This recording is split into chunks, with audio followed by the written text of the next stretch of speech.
Mari kita berdoa.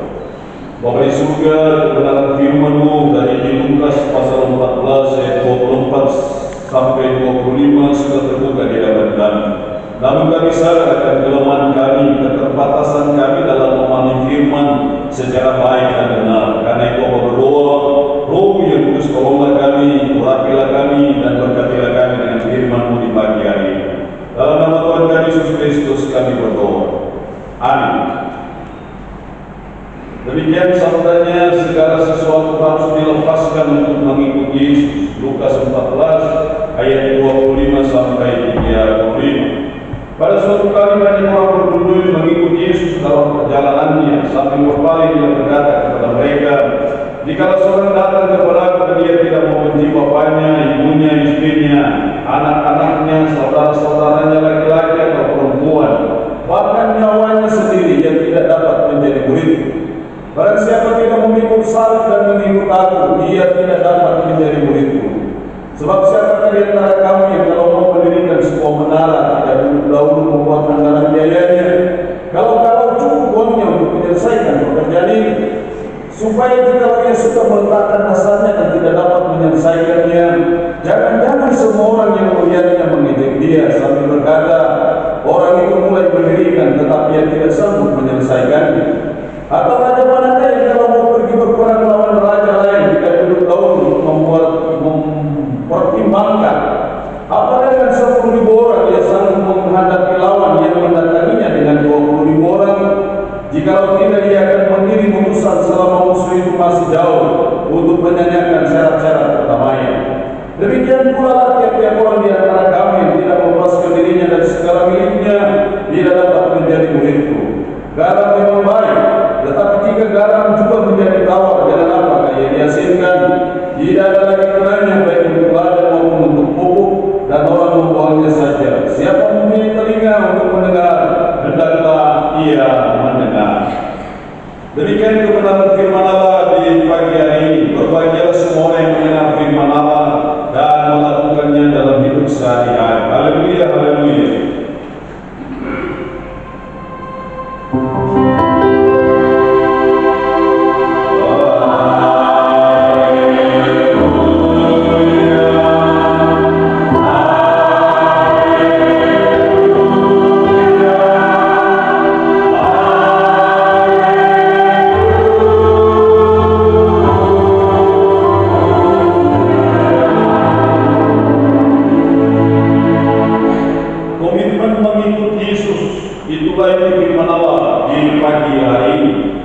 Ternyata mengikut Yesus bukan soal Anda mau atau tidak mau, senang atau tidak senang, setuju atau tidak setuju. Mengikut Yesus bukan suatu pilihan semaunya Anda, tetapi justru ada suatu komitmen yang Yesus tuntut, yang dia minta bagi saudara dan saya kalau mau mengikutnya. Makanya kalimat-kalimat kamu tidak layak jadi muridku. Karena apa? Seringkali kita tidak punya komitmen mengikut Yesus. Kenapa tidak punya komitmen? Karena seringkali kita Kristen karena faktor turunan. Saya nenek moyang Kristen, lahirlah saya Kristen. Bapak moyang, mama moyang Kristen, lahirlah saya Kristen. Tapi kalau hidupnya dievaluasi, dinilai, orang bilang beda-beda tipis dan komunis saja. Beda-beda tipis saja.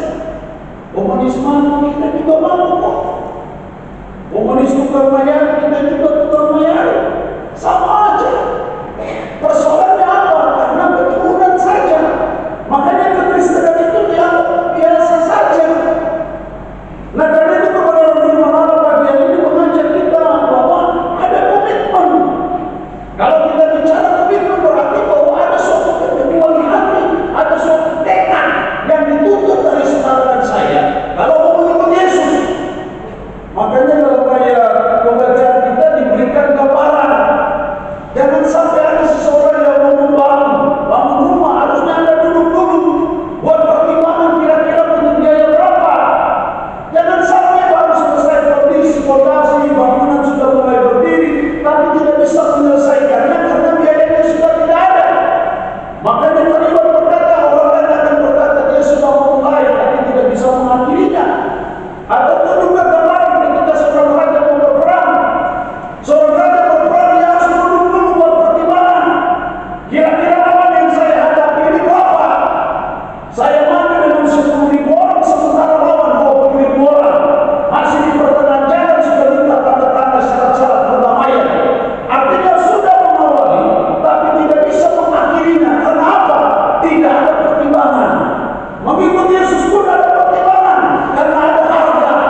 yang harus Anda bayar.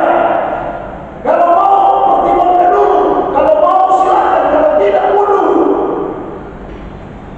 Jadi buat pertimbangan dulu. Nah, pagi ini kita akan melihat apa komitmen dalam mengikuti Yesus. Setidaknya ada 3 komitmen yang Yesus tuntut bagi kita kalau mau mengikuti Yesus. Ayat 26.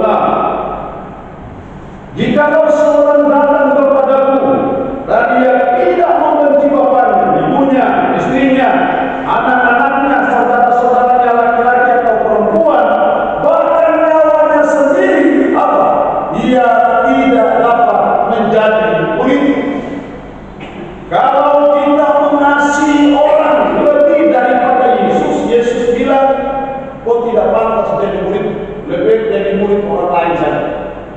Artinya apa? Komitmen pertama yang Yesus tuntut bagi kita adalah komitmen untuk mengasihi Yesus di atas segalanya.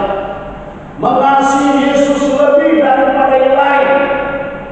Kata membenci di situ bukan dalam arti biasa. Membenci di situ maksudnya mengasihi lebih. Kalau Anda mengikut Yesus, lebih mengasihi suamimu, mengasihi istrimu, mengasihi orang tuamu, bahkan nyawamu sendiri. Yesus bilang, kau tidak layak jadi murid. Jadi, mari kita belajar bahwa Yesus menuntut kita harus mengasihi Dia melebihi yang lain, di atas yang lain. Kita seringkali dalam realita hidup sehari-hari diperhadapkan pada 2 pilihan. Mau ikut Yesus kah atau ikut suami? Mau ikut Yesus kah atau pekerjaan? Seringkali diperhadapkan pada 2 pilihan. Mana yang kita mau pilih?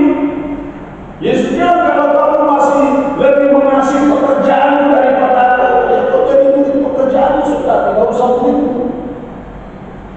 Artinya tuntutannya, standarnya sangat tinggi. Kenapa tinggi? Karena ya tidak bisa dipungkiri. Dia itu siapa? Dia itu Tuhan yang mengendalikan hidup kita. Dia yang bahkan sudah mati di bukit Golgota dan untuk menebus dosa kita, salib membuat sorga terbuka lebar bagi kita manusia berdosa, kotor, najis, durhaka. Karena itu dia menuntut standar tinggi.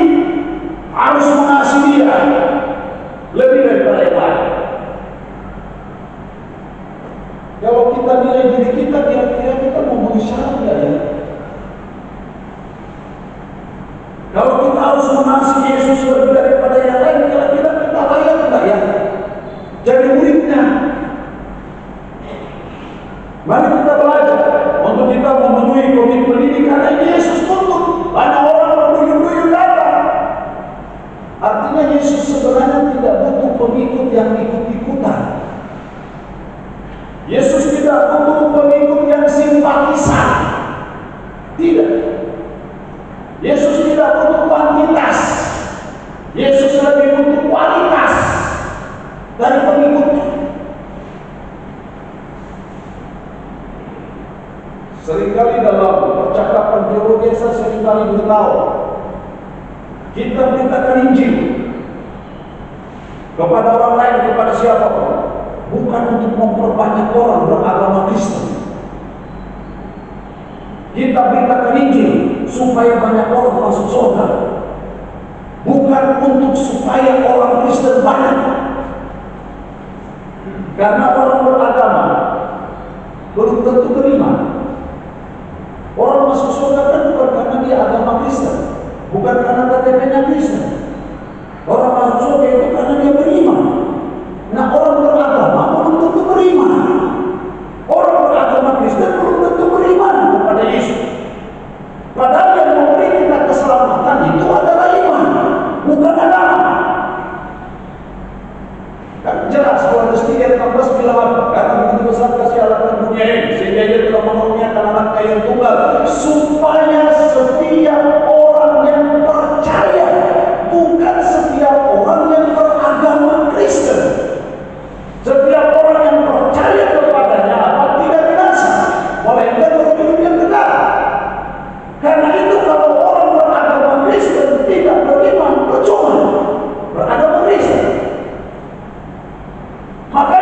Beritakan Injil bukan untuk supaya orang Kristen bertambah banyak, karena beragama Kristen tidak jadi orang masuk surga. Yang jadi orang masuk surga adalah dia sadar Tuhan, saya ini manusia berdosa, saya ini kotor, saya ini durhaka, saya najis. Tapi saya percaya Engkau mati di bukit Golgota demi datang menebus dosa saya. Saya beriman dan saya bertobat dari dosa saya. Itu orang beriman. Coba yang bikin kamu kekristenan itu siapa? Karena kita yang Kristen ini, yang beragama Kristen, tapi sebenarnya beda-beda tipis dari komunis. KTP-nya saja agama Kristen, tapi cara hidupnya tidak begitu. Kenapa bisa begitu? Ya biasanya begitu, memang tidak beriman. Hanya turunan saja dari orang tua, nenek moyang Kristen, lahirlah Kristen. Makanya aku setiap pagi saya mau lewat jalan pintas di sini, saya pikir ini tanggal muda ini biasanya mereka orang mampu lagi. Siapa mereka? Siapa yang mampu ini? Cek KTP-nya Kristen. Nah karena itu mari kita merekonstruksi lagi paradigma kita berpikir, pemahaman bahwa ikut Yesus bukan sekedar ikut Yesus, bukan hanya sekedar saya dibaptis, saya sini, bukan di situ soalnya. Tapi ada komitmen mau berkata bahwa saya mau mengasihi Yesus lebih daripada yang lain. Saya mau mengasihi Yesus di atas segala-galanya, karena oleh Dia surga terbuka bagi saya. Komitmen itu harus ada. Karena kalau tidak, kita bikin kabur lagi. Seringkali ada orang bilang, jika ada orang menikah dari Islam masuk Kristen, oh Pak, puji Tuhan, Kristen bertambah. Saya pikir tidak penting Kristen bertambah, yang penting surga bertambah. Karena orang masuk Kristen belum tentu orang masuk surga. Kalau dia masuk Kristen karena iman aja, kan bisa jadi orang masuk Kristen karena ikut suami, karena ikut istri saja, terpaksa saja, tapi bukan karena hati. Tapi kalau dia masuk Kristen karena beriman, itu dia. Karena kalau dia masuk Kristen dengan beriman, berarti surga bertambah. Jadi tidak ada pahala membawa orang masuk Kristen. Membawa orang beragama Kristen itu tidak ada upah. Yang ada upah adalah membawa orang masuk surga, itu yang ada upah.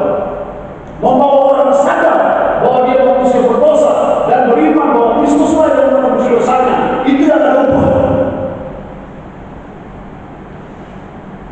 Jadi bukan sekedar memperbanyak orang beragama Kristen. Jadi itu komitmen. Saya tidak tahu kita sudah memutuskan dalam hal ini. Karena kalau tidak, Yesus bilang kamu tidak layak jadi murid.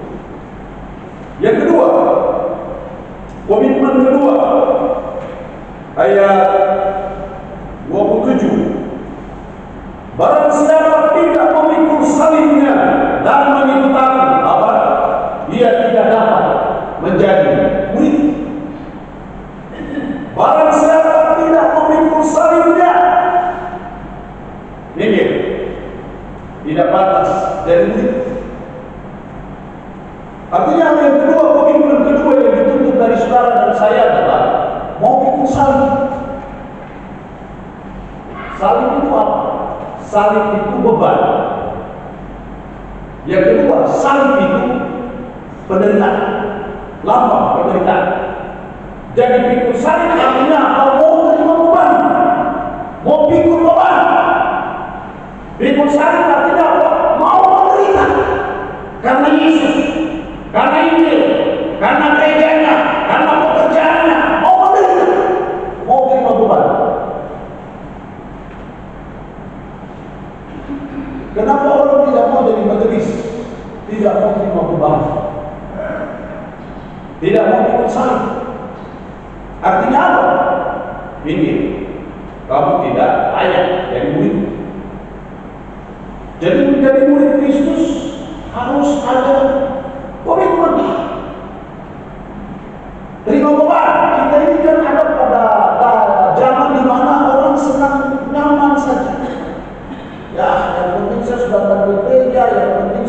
persembahan, yang penting saya sudah beri perpuluhan, ya cukuplah. Yesus tidak. Yesus tuntut harus mau pikul salib, mau terima beban, mau siap menderita. Oh, karena Tuhan, karena gerejanya saya siap. Terima beban, terima tanggung jawab. Apapun sibuk saya demi Injil, demi Yesus Kristus, demi Yesus yang sudah mati untuk menebus dosa saya siap jadi majelis 24 jam sibuk apapun. Artinya mau pikul salib, terima beban.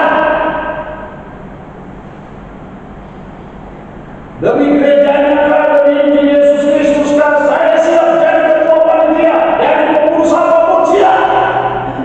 Terima beban, pikul salib.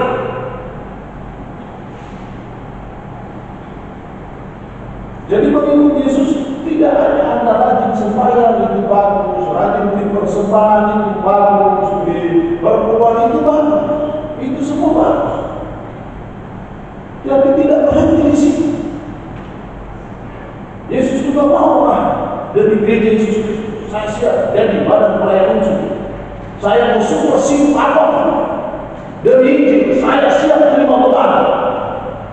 Karena umumnya orang tidak senang terima beban, terima tanggung jawab. Karena merasa bahwa saya sudah sibuk di gereja, saya sudah sibuk di pegawai pekerjaan saya. Yesus bilang, oh ya sudah. Ada orang bijak bilang, kalau Anda sibuk dengan Tuhan, nanti Tuhan juga akan sibuk dengan Anda. Tapi kalau kau masa bodoh dengan Tuhan, Tuhan juga masa bodoh dengan kau. Kau malas tahu dengan Tuhan, Tuhan juga bisa malas tahu dengan kau. Artinya apa? Asal Tuhan justru yang memegang hidup kita ini, yang memegang kendali kita ini, yang memegang masa depan kita ini, kita menjadi apa semua ada dalam tangan Dia. Dia lepas kita hari ini bisa juga kok. Dia hancurkan kita hari ini bisa juga kok. Dia PHK Anda di dunia hari ini juga bisa. Tidak ada yang susah. Tapi kenapa disuruh untuk Dia ada kok? Masa dulu malas tahu.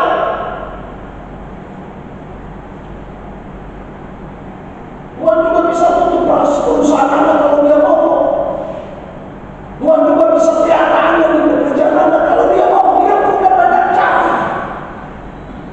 Tapi syukurnya Tuhan itu tidak seperti itu.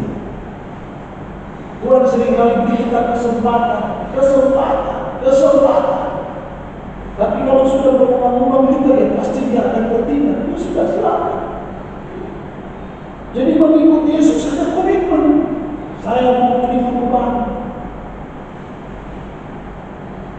Memang tidak enak. Saya bilang pikul salib itu enak. Tidak enak. Tapi kita bersyukur Tuhan yang kita sembah, yang kita layani, bukan Tuhan yang masa bodoh. Tuhan juga selalu memperhitungkan segala tetesan keringat Anda, tenaga Anda, uang Anda, pikiran Anda untuk Dia. Makanya suatu waktu Petrus bertanya, Yesus, kami sudah meninggalkan segala sesuatu untuk dengar walaupun apa-apa. Yesus bilang apa? Kalau kamu karena Injil meninggalkan rumahmu, meninggalkan pekerjaanmu, meninggalkan istrimu, meninggalkan anak-anakmu, kamu akan terima 100 kali lipat. Artinya Tuhan itu bukan Tuhan yang malas tahu, yang tidak memperhitungkan semua jerih payah Anda, semua tetesan Anda, semua keringat Anda, semua air mata Anda. Tuhan yang Anda layani bukan Tuhan yang malas tahu, bukan. Mungkin Dia tidak memperhitungkannya bagi kita. Mungkin Dia akan perhitungkannya bagi anak cucu kita di masa-masa datang. Yang penting adalah mari kita mau terima beban apapun itu. Jadi kalau kita terpilih sebagai panitia, puji Tuhan, ini salib yang harus saya pikul. Kalau saya terpilih jadi pengurus apapun demi Injil, demi gereja Yesus Kristus, puji Tuhan. Ini kesempatan saya terima beban yang bersalin. Itu komitmen yang Yesus tuntut bagi kita. Ini bukan saya yang tuntut ini. Ini bukan pendeta-pendeta yang tuntut ini. Kita pun para pelayan dituntut begitu juga. Saya. Jadi mari kita terima beban. Terpaksanya Anda agak terpusing waktu. Tidak apa-apa. Itu untuk Tuhan kok. Nanti ada waktunya Tuhan akan memperhitungkan semua itu. Tapi kalau Anda masa bodoh dengan Tuhan, masa bodoh dengan gerejanya, susahlah hidup ini. Dia yang ngatur kok. Mungkin Anda saat-saat ini baik-baik saja, enak-enak saja. Tapi yang kali zona nyaman Anda orang tua tidak sampai kepada anak cucu. Hanya berhenti di situ saja. Yang ketiga, komitmen mengikut Yesus. Ayat 33. Demikian pula lah tiap-tiap orang di antara kamu yang tidak melepaskan dirinya dari segala miliknya, apa? Tidak dapat menjadi murid itu. Tidak qualified, tidak memenuhi syarat jadi murid itu. Melepaskan dirinya dari segala miliknya. Artinya apa? Komitmen mengikut Yesus yang ketiga harus mau berkorban. Bagi Yesus, korbankan diri. Kalau kita tidak mau mengorbankan diri kita, waktu kita, tenaga kita, uang kita, pikiran kita, segala hal, Yesus bilang kamu tidak hidup dari diri. Jadi mari kita berkorban. Besok-besok ada les buka, majelis lagi. Harusnya lihat ini kesempatan saya berkorban. Oh, kalau tidak dipaksa juga. Kalau memang pasti ada uang, ya tidak apa-apa dong Pak. Tidak mau saya punya uang. Tapi jangan beritahu, kasih tahu majelis itu. Bapak mau tidak ada di situ. Anda tidak dipaksa kok. Kerelaan saja. Tapi kalau Anda punya uang 5.000, 10.000, beli rokok yang menyusahkan Anda tidak pernah bikin panja. Untuk Tuhan Anda bikin panja. Anda beli minuman keras yang merusak, menghancurkan Anda tidak pernah bikin panja. Ini untuk kepentingan gereja, Anda bikin panja. Harusnya belajar. Kalau ada naskah, ada semua apakah untuk kepentingan apakah? Yang penting itu kepentingan gereja Yesus Kristus. Saya siap. Berapapun. Karena kalau kita tidak mau melepaskan diri kita, ya sudah tahu kita layak jadi murid.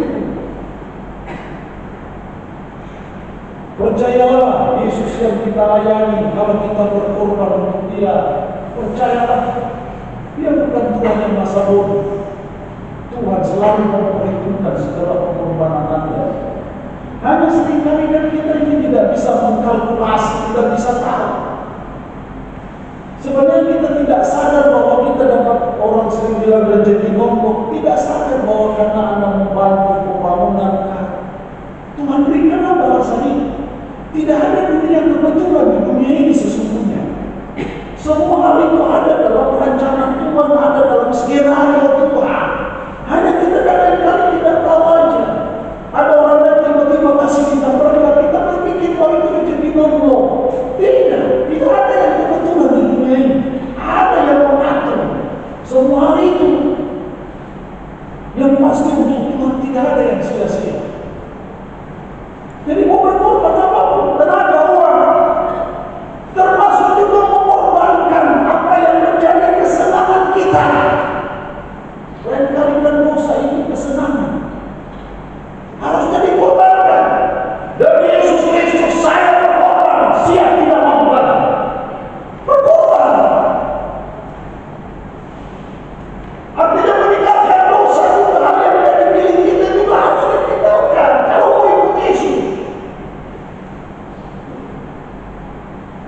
Jadi berkorban di sini bukan hanya berkorban dari sisi uang, tenaga, waktu, pikiran, semua itu termasuk, tapi bukan hanya sebatas itu.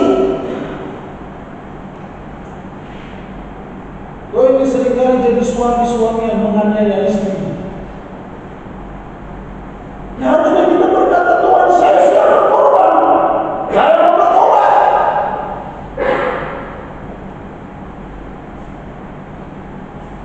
Masa istri itu pulang, ditenanglah.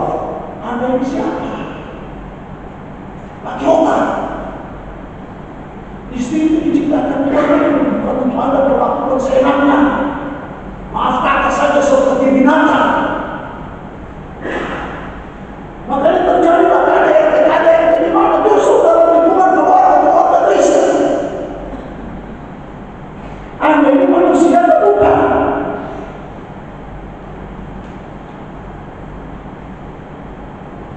Masa istri pukul ditendang, dimakilah seenaknya.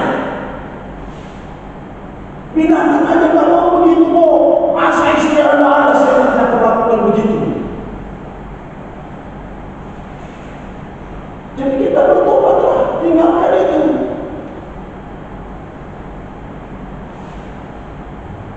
Ada orang tua bapak pukul anak kayak pukul binatang saja. Orang lain saya mati punya anak. Kita punya anak. Betul kita perlu disiplin, betul. Di ujung rotan memang ada emas, betul.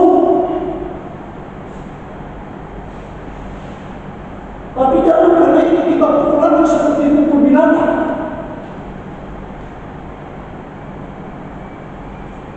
Sehingga ketika pelayanan di anak-anak muda dalam young men's, banyak anak-anak muda kita, anak-anak laki-laki ini kita kepahitan dengan bapaknya.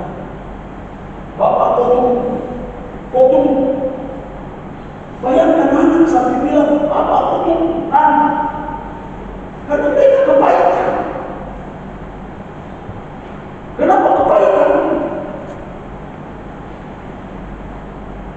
Karena kita punya anak sembarangan. Pukul tidak manusiawi. Nah, hal itu harus ditinggalkan, Pak.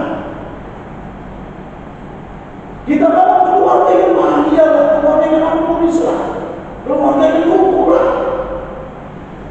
Dan sampai istri kita kepahitan dengan suami, anak-anak kepahitan dengan bapak. Yang akhirnya mereka berkumpul dalam psikologis yang tidak normal, abnormal. Makanya kelakuannya juga jadi tidak normal. Ketika besar juga jadi tidak normal. Dan tidak ada kasih sayang. Yang ada hanya pukulan. Yang Yesus mau kita lepaskan itu semua, tinggalkan semua itu. Kalau mau ikut Yesus, dengan kata kita sadar dan kita bertobat dari cara-cara hidup yang tidak betul harus dilepaskan, ditinggal. Anda selama ini mau dia lepas. Kalau mau ikut Yesus,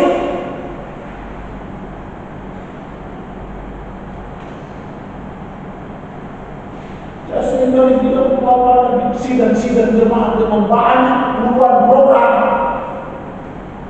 Bikin satu program saja, anak-anak muda satu program saja. Bagaimana pemuda dewasa lepas dari miras, bebas dari miras ini.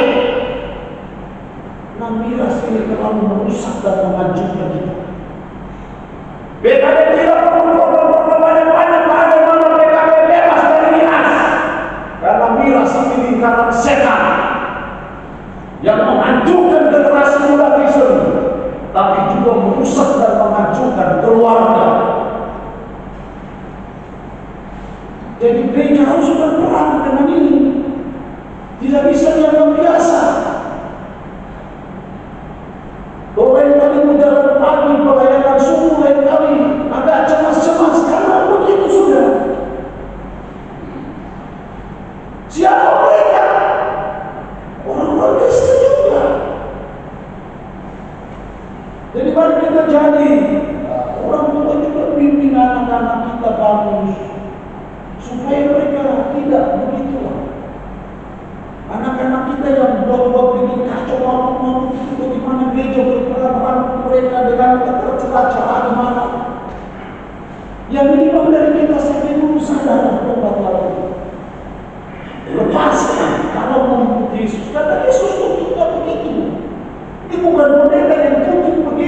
Yesus yang tuntut begitu. Demikianlah pula tiap-tiap orang di antara kami yang tidak melepaskan dirinya dari segala miliknya tidak bisa jadi murid Kristus. Kita berdoa dan berharap bahwa kita berproses supaya kita memenuhi syarat sebagai pengikut Yesus. Karena itu kita belajar memiliki komitmen ini dalam hidup kita sehari-hari. Allah yang punya firman ini memberkati kita dengan firman-Nya